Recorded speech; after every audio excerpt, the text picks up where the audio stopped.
Sabay-sabay natin alamin ang mga kaganapan na nangyayari sa ating bansa.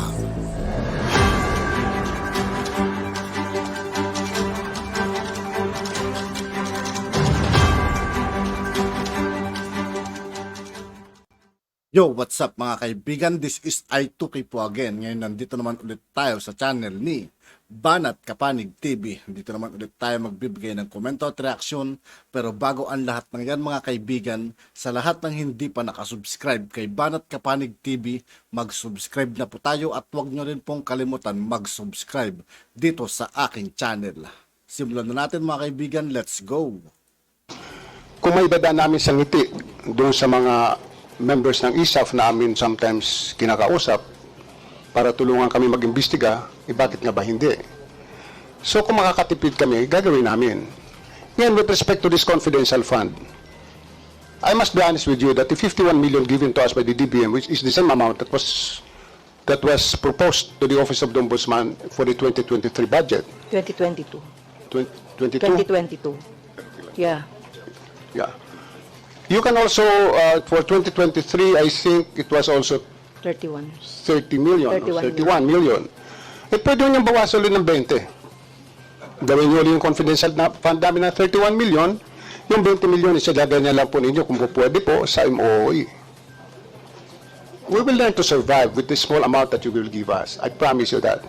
Kaya sabi ko nga po, kung kami po ay makikisuyo sa Intel community na idadaan sa tasang kape, marami po kaming barako sa opisina, idadaan sa ngiti, gagawin po namin. Maraming pong salamat. Yes, thank you very much, Mr. Chair, dun sa explanation po ng ating Honorable Ombudsman. So, napapansin lang po natin, no, dahil tama po yung sinabi nyo kanina at inamin nyo na napakabagal po noong investigation, ng lahat ng mga, ilang mga kaso. At kanina nga po yung ating pong colleagues. Kasama pala na si Kon dito mga kaibigan, si Raulo. Yung anti-Kwan din to mga kaibigan, anti-Duterte, anti-Marcos. Si Raulo tong taon to mga kaibigan. Huwag niyong pamamarisan to. Pagsabihin niyo mga anak niyo, huwag niyong gayahin si Raulo. Earlier, sinabi niya po yung yung percentage ng mga natatapos na kaso. So, kung meron pong ganitong confidential fund ay bakit po na natitipid? So, hindi po ba dapat ay gamitin ito kung talagang gamit? Kasi hindi naman to pwedeng gamitin sa iba eh. So, itong sinasabi natin. Kasi kung nagsisave po tayo, kinaka-compromise natin yung halimbawa yung mga programs. Kasi itong confidential fund, you have to submit yung programs, activities, and project na related sa confidential.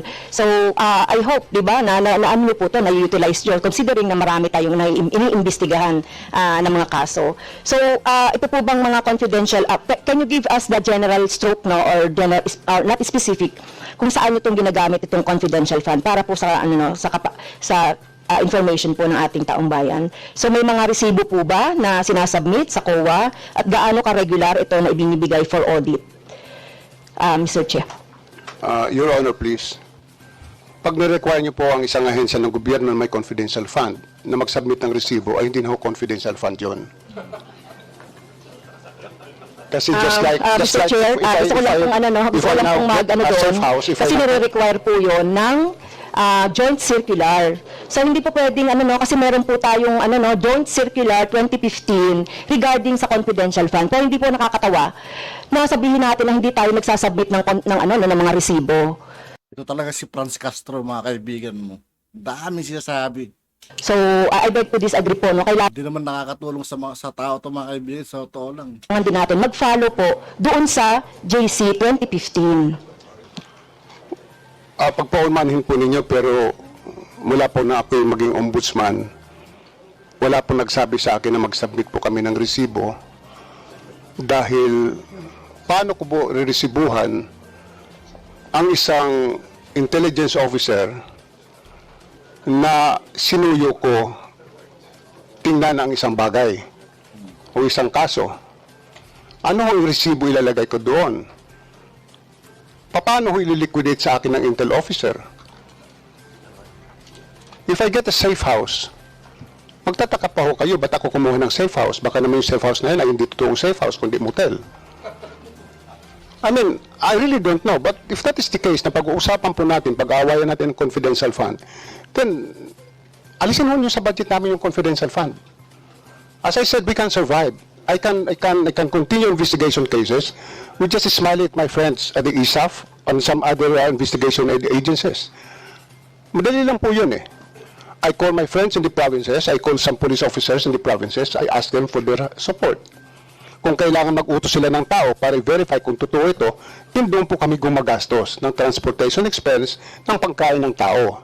So paano ililiquidate po sa amin yon? Paano kayo mag-release sa submit ng resibo? Napakahirap po yata noon na mag-submit kami ng resibo.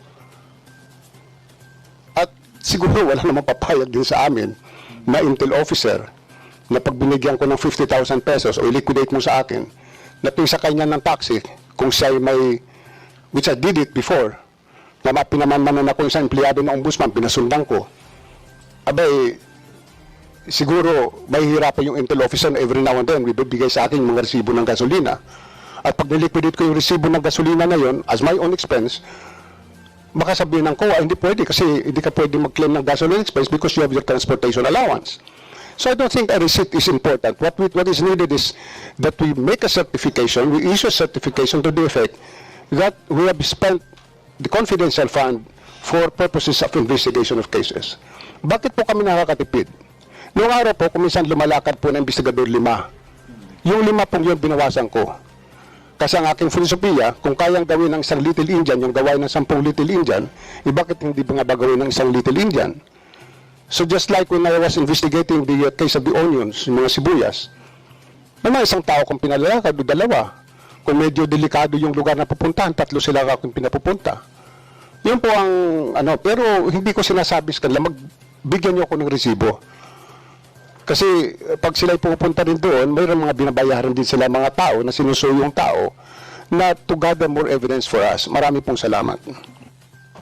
Yes, thank you very much po doon sa explanation.